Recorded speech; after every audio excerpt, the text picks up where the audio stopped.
Hi friends, welcome back. நான் உங்கள் ஹஜா. Guitar tutorial நிறைய நம்ம போட்டுட்ருக்கோம். ஸோ அதில் வந்து அடுத்த ஒரு வீடியோ இது. ஸோ இந்த வீடியோவில் வந்து ஒரு நியூ திங்ஸ் எப்படின்னா ஸ்டாஃப் நோட்டேஷனில் நம்ம நோட்ஸ் பார்த்து எப்படி கிட்டாரில் ப்ளே பண்ண போகிறோம், அதுதான் இந்த வீடியோவில் நம்ம பார்க்க போகிறோம். நம்ம சேனலுக்கு இது வரைக்கும் சப்ஸ்கிரைப் பண்ணலன்னா ப்ளீஸ் சப்ஸ்கிரைப் பண்ணுங்கள். பக்கத்தில் இருக்க பெல் பட்டனை ப்ரெஸ் பண்ணுங்கள். என்னோட வீடியோ அப்டேட்ஸ் எல்லாம் உங்களுக்கு நோட்டிஃபிகேஷன் கிடைக்கும். இதுதான் நீங்கள் பார்க்குற முதல் வீடியோவாக இருந்தால் கிட்டார் டியூட்டோரியலில் என்னோட ப்ரீவியஸ் வீடியோ டியூட்டோரியல்ஸ் எல்லாம் பார்த்துருங்க. பார்த்தீங்கன்னா இந்த வீடியோ நல்லா புரியும். ப்ளஸ் வந்து நான் சம் தியரி வீடியோஸுக்கும் நான் டிஸ்கிரிப்ஷனில் லிங்க் கொடுக்குறேன், அதையும் பார்த்துருங்க. அப்போ தான் வந்து அதில் ஸ்டாஃப் நோட்டேஷன் பற்றி டீட்டெயிலாக உங்களுக்கு புரியும். ஸ்டாஃப் நோட்டேஷன் பார்த்து எப்படி நம்ம நோட்ஸ் வந்து ரீட் பண்ணி அதை கிட்டாரில் வாசிக்கிறது அப்படிங்கிறத பற்றி பார்க்க போகிறோம். இதில் வந்து நம்ம ஒவ்வொரு ஸ்ட்ரிங்காக பார்க்க போகிறோம். ஸோ இன்றைக்கி பார்க்க போகிறது வந்து ஃபஸ்ட்டு ஸ்ட்ரிங் மட்டும். ஸோ அந்த ஃபஸ்ட்டு ஸ்ட்ரிங்கில் வந்து நம்ம ஏற்கனவே பார்த்துருந்தோம் இல்லைங்களா, 3 நோட்ஸ் பார்த்துருந்தோம். So open, first Fred, third Fred, இந்த 3 நோட்ஸ் மட்டும் நம்ம இப்போ வந்து ஸ்டாஃப் நோட்டேஷனில் எப்படி மென்ஷன் பண்ணியிருப்பாங்க, ஸோ அதை வந்து நம்ம பார்த்து எப்படி கரெக்டாக இந்த நோட்ஸ் அப்படிங்கிறத பார்த்து கண்டுபிடிச்சி வாசிக்கிறதுன்னு பார்ப்போம். குயிக்காக ஒரு சம்மரி வந்து நான் ரிவ்யூ பண்ணிடுறேன். ஃபஸ்ட்டு வந்து பார்த்தீங்கன்னா உங்களுக்கு இந்த ஸ்டாஃப்ங்கிறது இந்த 5 லைன் நோட்ஸு. இதில் வந்து ஸ்பேஸ் நோட்ஸு எஃப்ஏசின்னு வரும், அப்புறம் லைன் நோட்ஸ் வந்து இஜிபிடிஎஃப்னு வரும். இது வந்து நம்ம கம்பைண்டாக பண்ணும்போது 1 by 1 ஒரு ஸ்பேஸ் ஒரு லைன், ஒரு ஸ்பேஸ் ஒரு லைன், ஒரு ஸ்பேஸ் ஒரு லைன், இந்த மாதிரி போகும். ஸோ இதை வச்சு தான் நம்ம கண்டுபிடிக்கணும். அதில் வந்து முக்கியமான ஒரு விஷயம் என்ன அப்படின்னா, இந்த கிட்டார் பொறுத்த வரைக்கும் ஈஏ வந்து நிறைய பொசிஷனில் இருக்குது. ஸோ அதனால் வந்து வெவ்வேறு இடத்துல வந்து அந்த ஈ வந்து பிளேஸ் ஆகும். சரிங்களா? அப்போ பிளேஸ் ஆகும்போது பார்த்தீங்கன்னா உங்களுக்கு அந்த பர்டிகுலர் ஈயை பார்த்து தான் நம்ம நோட் பண்ணி அது அந்த பர்டிகுலர் ஈயை தான் நம்ம ப்ளே பண்ணணும், அந்த டோன் தான் நம்ம வரணும். ஃபார் எக்ஸாம்பிள் இது ஒரு ஈ, இது ஒரு ஈ. ஸோ இன்னொரு ஈ பார்த்தீங்கன்னா இங்கே ஒன்று வரும். 3 ஈ வந்து இப்போ நம்ம வேரியேஷன் பார்த்துருக்கோம். ஸோ ஒவ்வொரு ஈக்கும் வந்து அந்த ஃப்ரீக்வன்சி பேஸ் பண்ணி ஸோ அது எங்கே ப்ளேஸ் பண்ணியிருக்காங்களோ அங்கே தான் நம்ம பார்த்து ப்ளே பண்ணணும். சரிங்களா? இது வந்து ரொம்ப இம்பார்ட்டன்ட். இப்போ இந்த முதல் எக்ஸசைஸ் பார்ப்போம். ஸோ இந்த எக்ஸசைஸ் பார்த்தீங்கன்னா உங்களுக்கு டேப்லெட்ஸும் கொடுத்துருக்கேன், ஸ்டாஃப் நோட்டேஷனும் கொடுத்துருக்கேன். சரிங்களா? ஸோ இது பார்த்துங்க. இதில் வந்து இன்னொரு இம்பார்ட்டன்ட் விஷயம் வந்து நம்ம நோட்ஸ் மட்டும் பார்த்தோம், இந்த ஒரு சிம்பிள்ஸும் நீங்கள் பார்த்துக்கணும். ஸோ இது வந்து நோட் வேல்யூன்னு சொல்லலாம், இல்லை நோட் லெங்க்த்துன்னு சொல்லலாம், நோட் டியூரேஷன் சொல்லலாம். இப்போ இது வந்து சர்க்கிள் பேஸ் தான் எல்லாமே. சர்க்கிள் வந்து நார்மலாக வந்து நோட் ஹெட்டுன்னு சொல்லுவோம். சரிங்களா? அந்த சர்க்கிள் வந்து எங்கே ப்ளேஸ் ஆகிருக்கோ அதுதான் நோட். ஆனால் இது வந்து வேரி ஆகுது. என்ன வேரி ஆகுது, உங்களுக்கு ஒரு சர்க்கிள் இருக்குது, இன்னொன்று பார்த்தீங்கன்னா சர்க்கிள் வித் லைன் இருக்குது, அதுக்கப்புறம் பார்த்தீங்கன்னா கலர்டு சர்க்கிள் வித் லைன் இருக்குது. ஸோ இது வந்து என்ன மீனிங் அப்படின்னா, வெறும் சர்க்கிள் மட்டும் இருந்தால் 4 பீட் கவுண்ட் பண்ணணும், ஹோல்ட் பண்ணணும், ஆக்சுவலி சஸ்டெயின் பண்ணணும். சர்க்கிள் வித் லைன் அதாவது மினிமம் சொல்லுவாங்க, அது வந்து 2 பீட் நீங்கள் ஹோல்ட் பண்ணணும். அப்புறம் இந்த கலர்டு சர்க்கிள் ஃபீல்டு சர்க்கிள் வந்து இருந்துச்சுன்னா நீங்கள் வந்து 1 பீட் ப்ளே பண்ணணும். சரிங்களா? ஸோ இப்போ நம்ம ஃபஸ்ட் எக்ஸசைஸில் நீங்கள் பார்க்குறது எல்லாமே பார்த்தீங்கன்னா சர்க்கிள், அதாவது ஹோல் நோட்டுன்னு சொல்லுவோம். ஸோ அது என்னென்ன இருக்குது பாருங்கள். ஃபஸ்ட் பாரில் வந்து உங்களுக்கு எவ்ரி டைம் ஸ்டாஃப் நோட்டேஷனில் வந்து ட்ரிபிள் கிளஃபோட ஸ்டார்ட் ஆகும். ஜென்ரலாக பார்த்தீங்கன்னா இன்னும் இதில் வந்து இப்போ இதில் வந்து கிட்டார் நோட்ஸ் அப்படிங்கிறதுனால வந்து அவங்க மென்ஷன் பண்ணல, இல்லைன்னா இந்த ட்ரிபிள் கிளஃப் கீழே வந்து ஒரு 8ங்கிற ஒரு சிம்பிள் வரும் மோஸ்ட்லி. ஸோ இப்படி இருந்தாலும் நீங்கள் ப்ளே பண்ணலாம். இதில் டேப் கொடுத்துருக்கிறதுனால இது வந்து கிட்டார் நோட்ஸ் தான் அப்படிங்கிறத நம்ம ஐடென்டிஃபை பண்ணி ப்ளே பண்ணலாம். அந்த ட்ரிபிள் கிளப் சிம்பிள் வரும், அதுக்கப்புறம் வந்து இந்த 4/4 ஆர் 3/4 அது மாதிரி வரும். அது வந்து டைம் சிக்னேச்சர். சரிங்களா? அது வந்து ஒரு பாருக்கு எவ்வளோ பீட் அப்படிங்கிறத மென்ஷன் பண்ணுறது. ஸோ இதில் வந்து 4/4னா அப்போ 1 2 3 4 1 2 3 4 அந்த சைக்கிளில் நம்ம ப்ளே பண்ணணும். ஸோ இப்போ ஃபஸ்ட்டு பாரில் உள்ள நோட் பார்த்தீங்கன்னா உங்களுக்கு 4th ஸ்பேஸில் இருக்குது. இது வந்து இ நோட்டு. இயில் வந்து 4 பீட் ஹோல்ட் பண்ணணும். ஸோ அதுபடி ஓப்பன் 1 2 3 4. ஸோ அதுக்கு கீழே அசோசியேட்டட் டேப் பார்த்தீங்கன்னா உங்களுக்கே தெரியுது. ஃபஸ்ட்டு ஸ்ட்ரிங்கில் வந்து 0 கொடுத்துருக்காங்க, 0 போட்டிருந்தாங்கன்னா ஓப்பன் ஃப்ரெட் இல்லையா? ஸோ அதனால் நான் ஓப்பன் ப்ளே பண்ணுறேன். இப்போ செகண்ட் பார் வந்து பார்த்தீங்கன்னா உங்களுக்கு எஃப் வந்து 4 பீட்டு. ஸோ அதனால் 1 2 3 4. அடுத்து வந்து ஜி 1 2 3 4. சரியா? இப்போ வந்து அடுத்த 4th வந்து மறுபடியும் எஃப் வந்துருக்கு 4 பீட்டு. 1 2 3 4. நெக்ஸ்ட்டு வந்து இ ஓப்பன், இ வந்து 4 பீட்டு. 1 2 3 4. நெக்ஸ்ட் பாரில் வந்து ஜி வந்து 4 பீட்டு. 1 2 3 4.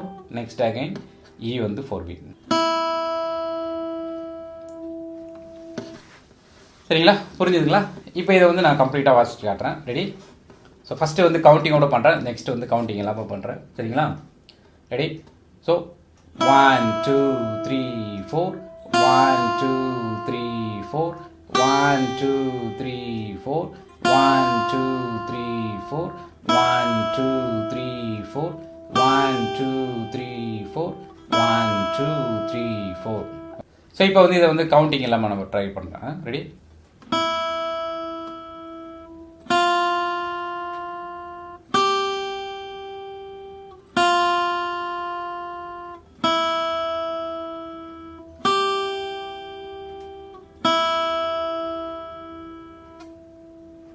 ஓகே, இப்போ வந்து நம்ம மேலே உள்ள ஸ்டாஃப் நோட்டேஷன் மட்டும் தான் மெயினாக பார்க்கணும். கீழே உள்ள டேப் வந்து அதிகமாக பார்க்கக்கூடாது.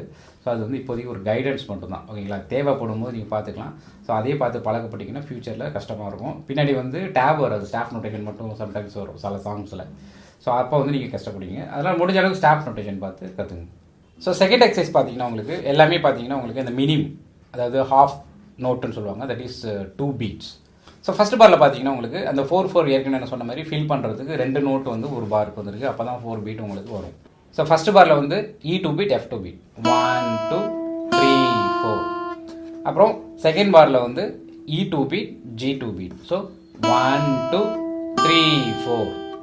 அப்புறம் தேர்ட் பாரில் வந்து F2 beat G2 beat. So 1 2 3 4. அப்புறம் லாஸ்ட் பாரில் F2 beat E2 beat. So 1 2 3 4. சரிங்களா, இப்போ வந்து நான் கவுண்டிங்கோட ஒரு தடவை ப்ளே பண்ணுறேன், அதுக்கப்புறம் கவுண்டிங் இல்லாமல் ப்ளே பண்ணுறேன். ரெடி? 1 2 3 4 1 2 3 4 1 2 3 4 1 2 3 4. ஓகே, இப்போ வித்தவுட் கவுண்டிங்.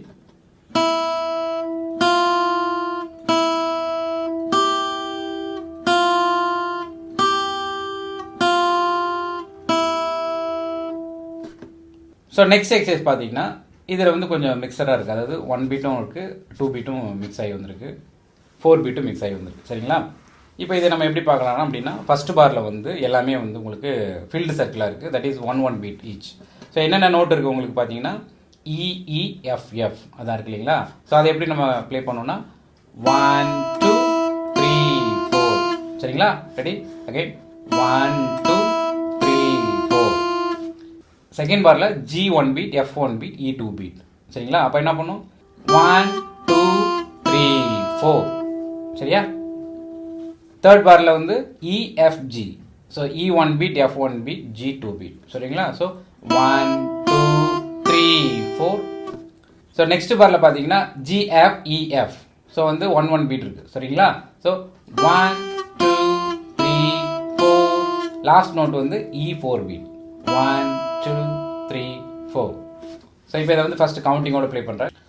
1 2 3 4 1 2 3 4 1 2 3 4 1 2 3 4 1 2 3 4.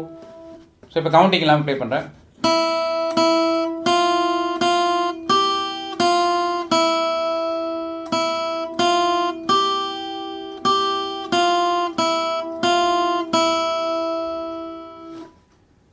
இப்போ இதில் வந்து பீட் வந்து நம்ம பாடி ஃபீல் பண்ணணும். அதனால் வந்து நீங்கள் என்ன பண்ணலாம், லெஃப்ட் லெக்கில் வந்து நீங்கள் டேப் பண்ணலாம். ஓகேங்களா, 1 2 3 4 டேப் பண்ணலாம். அல்லது ஜஸ்ட் ஃபிங்கரை மட்டும், ஜஸ்ட் ஃபிங்கர் ஆர் டோ மட்டும், பாதத்தை மட்டும் நீங்கள் 1 2 3 4 இந்த மாதிரி ஒரு ஃபீல் கொடுத்துக்கிட்டே இருந்தீங்கன்னா உங்களோட பாடி வந்து ரித்தம் ஃபீல் பண்ணுச்சுன்னா கண்டிப்பாக வந்து அது வந்து ஃபிங்கருக்கு கன்வே ஆகும். இந்த எக்ஸசைஸ் பார்த்தீங்கன்னா உங்களுக்கு இதுவும் மிக்சராக இருக்குது. ஃபர்ஸ்ட் பார் வந்து G2 beat E1 beat F1 beat. சரிங்களா, அப்புறம் செகண்ட் பாரில் வந்து E1 beat E1 beat E2 beat ரெண்டும் சேர்த்து பண்ணலாம். 1 2 3 4 1 2 3 4. சரிங்களா, அப்புறம் தேர்ட் பார் ஃபோர்த் பார் பார்த்தீங்கன்னா தேர்ட் பாரில் FFF 1 1 2 பீட்ஸ் அண்ட் தென் அடுத்த பாரில் EEE 1 பீட் 1 பீட் 2 பீட்ஸ். சரியா, ஸோ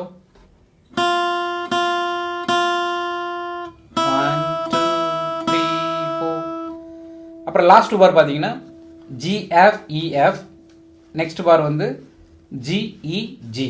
ஸோ லாஸ்ட் G மட்டும் 2 பீட்ஸ், மற்றதெல்லாம் வந்து உங்களுக்கு 1 பீட் வருது. ரெடி? 1 2 3 4 1 2 3 4. ஸோ இதான் வந்து கம்ப்ளீட்டாக நம்ம ஸ்டெப் பை ஸ்டெப்பாக பார்த்துட்டோம். இப்போ வந்து ஹோல் வந்து கவுண்டிங்கோட நம்ம பார்க்கலாம். Whole line 1 2 3 4 1 2 3 4 1 2 3 4 1 2 3 4 1 2 3 4 1 2 3 4. So without counting.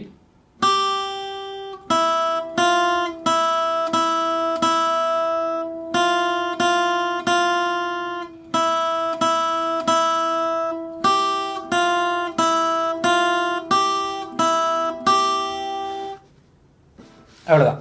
இந்த 4 எக்ஸசைஸ் வந்து நீங்கள் ப்ராப்பராக ப்ராக்டிஸ் பண்ணுங்கள். ப்ராக்டிஸ் பண்ணி நிறைய ப்ராக்டிஸ் பண்ணிக்கிட்டே இருக்கும். ஒவ்வொரு எக்ஸசைஸையும் பார்த்தீங்கன்னா டெய்லி வந்து ஒரு மினிமம் 30-40 டைம்ஸ் பண்ணணும். நீங்கள் பண்ணால் மட்டும்தான் ஸ்மூத் வந்து நம்ம இப்போ இந்த அளவுக்கு ஃப்ளோ வந்து கிடைக்கும். நம்மளுடைய ஆண்ட்ராய்டு இசைக்குற ஆப் இருக்கு இல்லையா, அதில் வந்து இந்த கோர்ஸ் வந்து அவைலபிளாக இருக்கும்போது ஓகேங்களா, இப்போதைக்கு இல்லை, இப்போ ப்ராசஸில் இருக்குது. ஸோ சப்போஸ் நீங்கள் லேட்டாக பார்க்குறீங்கன்னா உங்களுக்கு இருந்துச்சுன்னா நீங்கள் அந்த கோர்ஸ் பர்ச்சேஸ் பண்ணிங்கன்னா உங்களுக்கு இந்த பிடிஎஃப்லாம் நீங்கள் டவுன்லோட் பண்ணிக்க முடியும். ஆஃப்லைன் வீடியோஸ் வந்து நீங்கள் பார்த்துக்கலாம். இந்த வீடியோ உங்களுக்கு பிடிச்சிருந்தால் லைக் பண்ணுங்கள், ஷேர் பண்ணுங்கள். உங்களுடைய டவுட்ஸ் அண்ட் சஜஷன் வந்து கமெண்ட்டில் கொடுங்க. மீண்டும் இன்னொரு வீடியோவில் சந்திக்கலாம். நன்றி. பாய் பாய்.